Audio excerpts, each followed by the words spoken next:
السلام عليكم ورحمة الله تعالى وبركاته. وصلت أولى سيارات أوبل إلى الجزائر عبر ميناء مستغانم، وهي سيارات تتعلق بالعرض والتي سيتم تسويقها قريبا في الأسواق الجزائرية.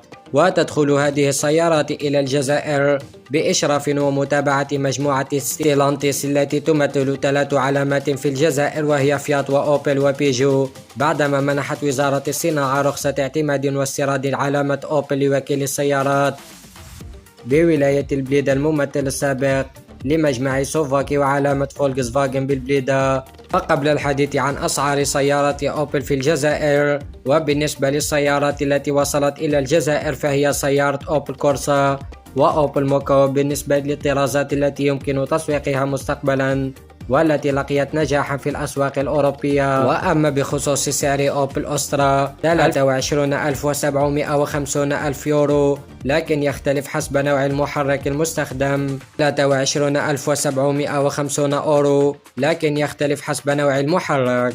وكان ممثل وزارة الصناعة قد أشار إلى أن الوزارة ستسهر على أن تكون الأسعار مطابقة للمعايير المعمول بها دوليا تفاديا لرفع السعر من قبل الوكلاء. وفي الأخير، إذا أعجبكم الفيديو لا تنسوا الاشتراك في القناة وتفعيل زر الجرس ليصلكم كل جديد.